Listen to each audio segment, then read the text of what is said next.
The I can't reveal what they are. They're coming. I almost did, but I'm so excited. They're going to be revealed in retail at the end of March, and just suffice it to say, they're going to knock your socks off, and you'll want to use it for breakfast, lunch, and dinner.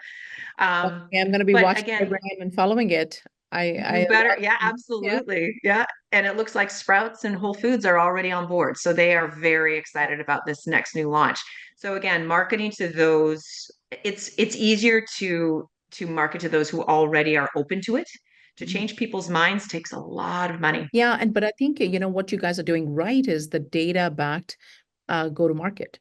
Looks like that Yeah. you already have you did the right things to kind of look at who you're serving, and that data also helps you innovate to new product lines based on everything that you have, rather than what Ben was initially doing is having a whole lot of products and then he had to skim them down to one or two.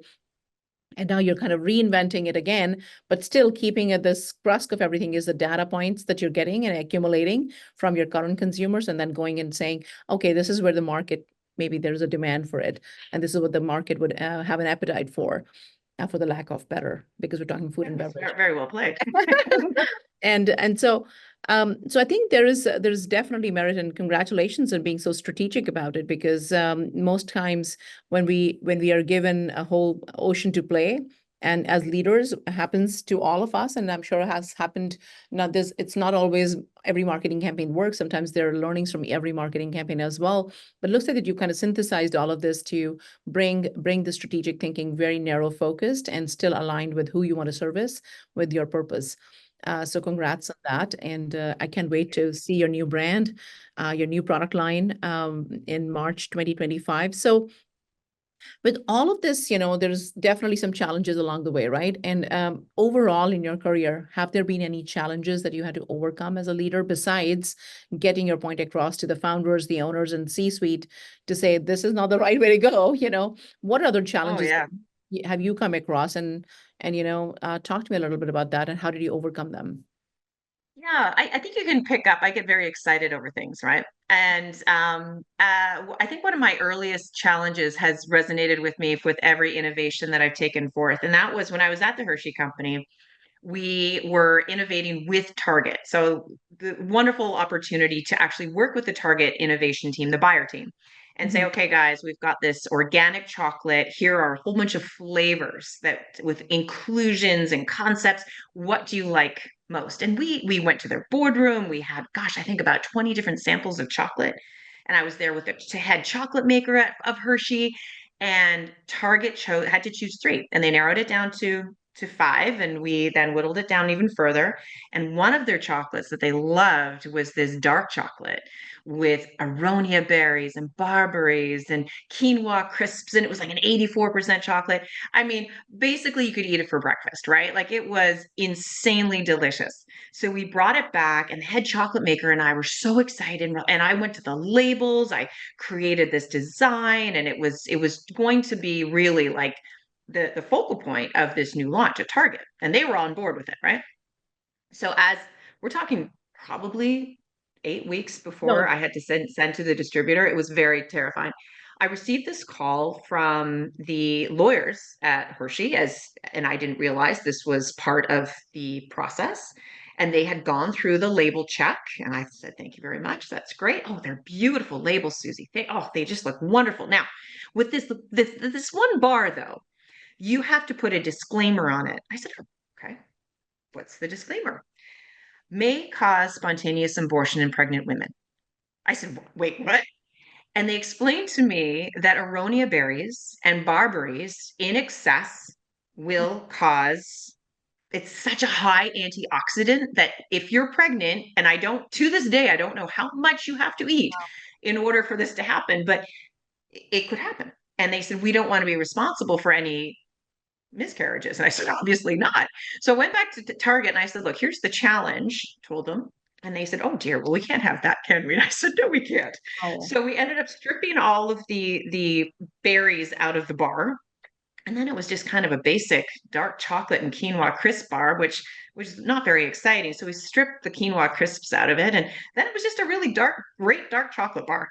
And so we managed to make the launch in time. but the stress that caused, like we had to change the label and absolutely everything, do the rechecks, do the certification checks again. Everything had to happen in warp speed in order to make the date. So what did I learn? I learned that it's very important to have a team. I learned that it was very important to get alignment up front on what the ingredients are, what the cogs are, what the certifications have to say, and just get all of those ducks in a row well before launch. And certainly, I mean, what we're doing here is pretty bold, and we're doing a lot in a short period of time, but I am in lockstep with my certifiers, with the lawyers, with head of sales, and with the CEO. And we're all working together to bring this new launch to life. So it was quite a lesson. Yeah, so now you went from the traditional role function of marketing to now being the go-to-market department, essentially bringing all these different stakeholders and different divisions together to create a very successful, not just a product market fit, but understanding your consumers, bringing it all together and bringing it back to the product teams as well, looks like.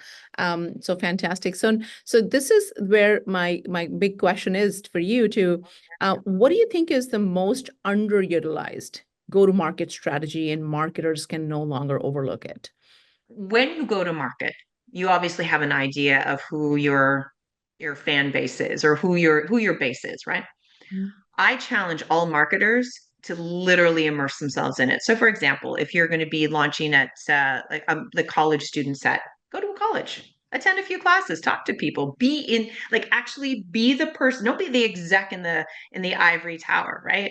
Don't rely on consumer testing in situ, like whether it's quantitative and qualitative. Great stuff, but you, as the person who is developing the go-to-market strategy, you need at least N of 20 to huge conversations over the whys and the whats. So, for example, in our case, I'm lucky in that I have two college students and at school, and I interviewed all of their friends before I went to lunch, because my target market is very much around Gen Z and millennials. And I also wanted to understand their practices using sauces, using sugars. What's their idea, or do you know what regenerative organic is? And it was a formal setting, tea, hanging out, and it was just immersing myself in people that I don't usually hang out with.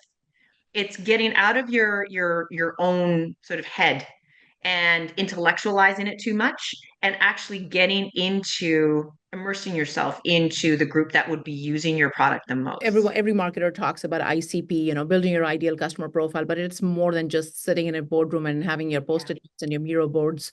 We Yeah. do a workshop with the C-suites and the stakeholders, but we also invite current consumers to that workshop, and also potential focus groups. So we do an exercise with executives, and it's a one-day workshop. It's just called the day in the life of your consumer. So we literally live. The product team is there, the CS team is there, and the sales team is there, and then you got your marketing people there, but you also have customers and some potential customers there to kind of give you feedback. And I think that's what really makes this an overall enriching experience. And those are some of the brands that we are really proud to launch to market because of, as a result of that, be it in technology space or even commercial manufacturing space. That's I think such a great point to stay connected really deeply and at the grassroots levels with your customer, live their life and what really matters to them, and then kind of and see how your product can solve some problems for them. Yeah. Fantastic input. Yes. And what is your one advice? But before I go to that, I have this is a very important question. I want to point people to, our audience to connect with you on LinkedIn. Susie Picken, if you search her up, Big Tree Farms, she's heading the marketing division there, and check her out and connect with her. Susie's got some rich experience. I'm sure she'll be open to some conversations on mentoring some new GTM professionals who are coming, in the food and beverage industry. And also, please be sure to check out the Big Tree Farms website at bigtreefarms.com. Now, big question. What is your one advice to the GTM professionals and any marketing professional for that matter to stay relevant and have a business impact? To stay relevant and to make a big impact, I'd say be bold, but don't be arrogant. I think be curious, understand that it's okay to fail, Surround yourself with mentors who can pick you up when you fail and remind you that it's okay and it's part of that learning process. But I think the big thing is when you're coming into this, I've done 2 rounds of grad school and surrounding myself with a lot of really smart people. And I think the biggest failure that I've seen in those individuals in particular is that they come out of grad school and they're like, I know it all. I know it all. Let me just show you the framework. Let me show you this, that, and the other thing, without realizing that those that they're going to be working with have actually been in the market as well. So be gracious, be curious. You know your stuff, but you don't have to be arrogant as you move through it. And I feel like, again, enjoy the rumble as you move forward in your career. And again, rumble and be humble. Ooh, rumble and be humble. That's the way to go. I think that's such a great advice, not just for marketers, but for anybody, right? People who've been in the trenches. I speak to some, no offense, young CMOs who are giving me advice at some, when we're having these workshops and these strategy sessions, and they're kind of telling us about the product, but they have a really narrow focused mindset and they want to go with that. And I'm like, okay, let's not dismiss the marketing agency and their background with all the other experiences we've carried with us. We have made mistakes, but we've also recovered, companies who've made the mistakes with other agencies, and we've helped them recover from it. So we've kind of have those experiences. So you're absolutely right. Rumble, but be humble. That's maybe the title of the podcast. Who knows? Maybe that's what it is. Yeah. Thank you so much, Susie. I really enjoyed our conversation. You have such an enriching, rich experience. I don't think one podcast will do justice to it. Be fun. I'd love it. Thank you very much, Arti. Okay, great. Thank you so much. Thank you for listening to the Fuel Your Marketing podcast. For more episodes, visit www.fuelyourmarketing.ca.